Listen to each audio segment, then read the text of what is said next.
Sering melihat narasi bahwa panen sayuran dalam 30 hari bisa langsung menghasilkan omset 100 juta rupiah per hektar. Narasi ini perlahan menjadi standar motivasi bagi banyak orang yang sedang mengejar financial freedom. Sekilas, hitungan di atas kertas memang terdengar sangat menjanjikan. Tapi mari kita tarik mundur. Apakah agribisnis memang sesederhana itu? Mari kita bedah realita operasionalnya menggunakan kacamata manajemen bisnis dan akuntansi, agar kita tidak mudah terbuai oleh angka-angka instan. Sebagian besar konten keberhasilan agribisnis memiliki pola penceritaan yang serupa dan sangat meyakinkan. Menampilkan besaran modal awal, proses tanam yang disingkat, lalu ditutup dengan hasil omset ratusan juta. Tidak ada yang salah dengan hal tersebut, karena bagian itulah yang paling menarik untuk ditonton. Masalahnya, banyak orang awam yang menyamakan omset dengan laba bersih. Dan ini adalah sebuah kekeliruan fundamental. Angka ratusan juta tersebut baru sebatas omset kotor, yang belum dikurangi harga pokok penjualan dan biaya operasional yang terus berjalan. Kita hanya diperlihatkan garis akhirnya, tanpa pernah benar-benar diajak memahami proses operasional di baliknya. Fakta pahit di balik layar. Jika agribisnis hanya sebatas menanam dan memanen, mengapa lembaga global seperti OECD, FAO, dan World Bank harus menyusun ratusan halaman laporan khusus untuk membahas betapa tingginya risiko di sektor ini? Jawabannya ada pada uncontrollable risks, yaitu risiko yang berada di luar kendali manusia. Faktanya, bisnis pertanian sangat rentan terhadap ancaman sistemik seperti anomali cuaca ekstrim dan serangan hama. Seseorang bisa saja sudah mengeluarkan capital expenditure yang besar untuk membangun infrastruktur di awal.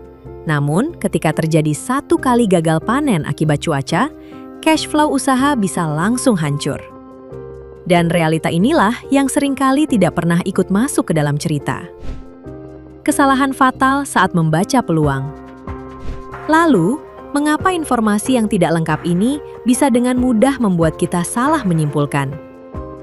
Dalam ilmu psikologi, terdapat konsep yang disebut survivorship bias dan outcome bias. Kita cenderung hanya terfokus pada satu petani yang berhasil meraup keuntungan besar, namun luput melihat puluhan petani lain yang mungkin mengalami kebangkrutan akibat fluktuasi pasar. Dalam teori manajemen risiko, terdapat pembagian lapisan risiko, mulai dari risk retention layer, yaitu risiko wajar yang masih dapat ditanggung sendiri, hingga catastrophic risk, yaitu risiko berskala besar yang mampu menghancurkan modal usaha.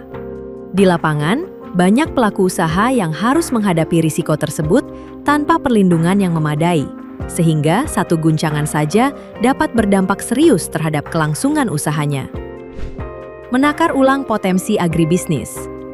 Jadi, bagaimana seharusnya kita melihat potensi agribisnis secara rasional? Sektor pertanian tetap menjadi industri vital yang menjanjikan perputaran ekonomi besar. Namun, potensi yang luar biasa ini mutlak menuntut kesiapan manajerial yang sangat matang. Membangun ketahanan atau resilience di bidang agribisnis membutuhkan lebih banyak elemen daripada sekedar modal uang. Sebagai pebisnis, dibutuhkan kapasitas untuk menyerap kerugian finansial saat terjadi krisis, beradaptasi dengan anomali perubahan iklim dan tren pasar, hingga berani merombak total model bisnis ketika cara lama sudah tidak lagi efisien. Oleh karena itu, sebelum tergiur hasil panen instan, langkah pertama yang harus dilakukan adalah menyusun feasibility study yang komprehensif. Kita harus mulai menghitung break-even point atau titik impas secara realistis, membedah struktur harga pokok penjualan secara mendetail, serta memahami bagaimana dinamisnya rantai pasok dari level petani hingga ke tangan konsumen. Dengan cara pandang dan persiapan yang terukur seperti inilah, agribisnis tidak lagi sekedar dipandang sebagai tiket instan untuk memperoleh keuntungan, melainkan sebagai sebuah entitas bisnis profesional yang benar-benar membutuhkan strategi, kesiapan mental, dan kemampuan beradaptasi tanpa batas.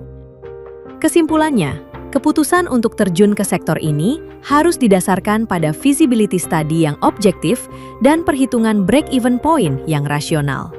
Di balik setiap angka panen yang fantastis, terdapat manajemen risiko dan beban operasional yang kompleks dan wajib dipahami sejak awal. Semoga analisis ini dapat memberikan sudut pandang yang lebih utuh dalam melihat potensi agribisnis. Jika menurut kalian video ini bermanfaat, jangan lupa bagikan kepada teman-teman yang sedang tertarik membangun usaha. Terima kasih sudah menonton, dan sampai jumpa di video berikutnya.